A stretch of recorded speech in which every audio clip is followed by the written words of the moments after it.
We've all been there. You've started your academic year, and you've just been to your first set of lectures, seminars, and workshops. But then that oh-so-dreaded phrase comes up. Reading lists. Upon hearing this horrible phrase, several thoughts come to mind. But I have difficulty reading. I can't analyse text to save my life. What if I don't get all my reading done in time? How am I supposed to read efficiently? I can't read. First of all, take a step back and just breathe. Secondly, it's totally understandable that as a new student you'll be overwhelmed by this because academic reading is a huge step up from just reading your favourite book. And thirdly, you have no need to panic because I'm here to make academic reading just a little bit more manageable. Yay. Now don't expect me to be doing your academic reading for you, I'm just here to make the whole experience easier. So let's get comfortable as I explain the basics.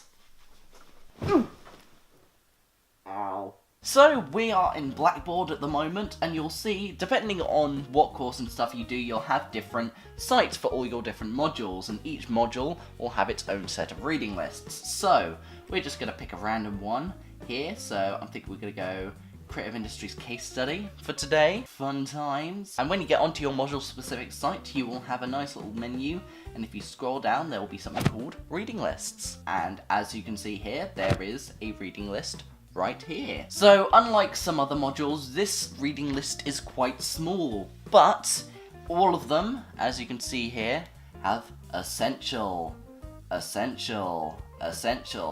So basically, these ones are essential texts which you need to read to understand the module better. But for much larger reading lists, you'll have essential ones like these as well as some more specific ones which are more optional, which you can have a look at if they interest you more. And if you have difficulty finding this reading list for any sort of reason, if you're able to find the module guide for each module, then you'll be able to have a reading list at the back of that which showcases all the essential and recommended readings for that module.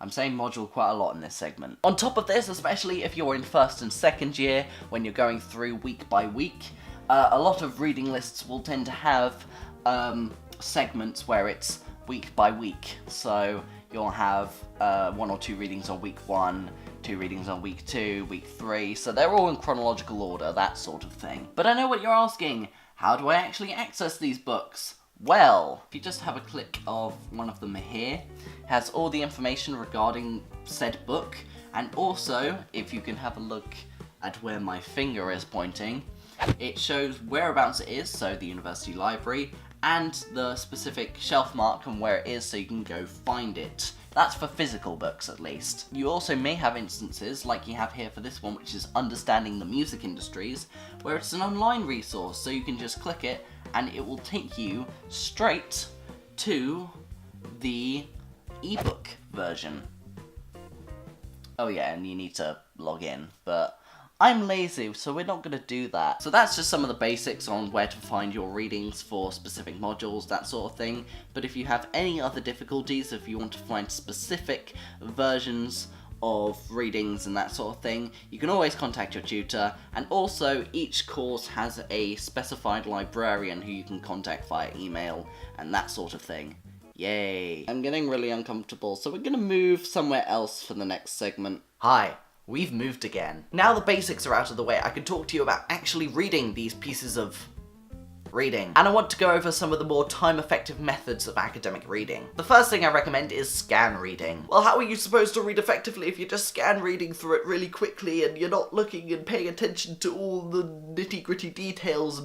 Basically, scan reading is there so you can look for keywords and phrases, not looking at huge, massive statements, just honing in on some of the small key phrases and segments that you're looking at in terms of your academic study. And also, scan reading is a really good way to read through things first time round. Yes, I said first time round. It's normally a good idea to do a second read over in more detail if you have the time to.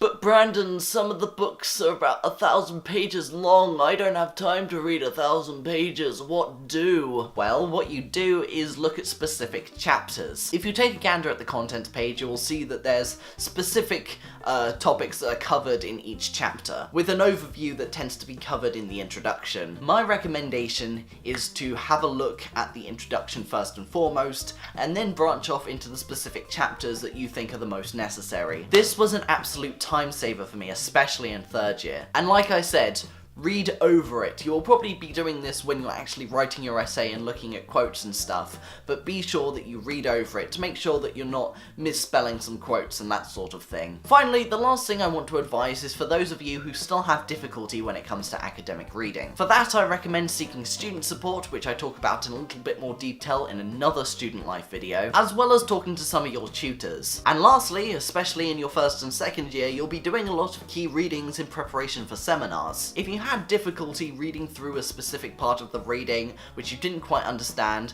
the seminars are really helpful because somebody else in your group may have understood it a little bit better, and you can share ideas and bounce off one another. And even if you didn't quite understand it, it doesn't matter, you at least had a go, and the seminars can help clear up some of those difficulties that you may have been having. And you know me, I go to every seminar.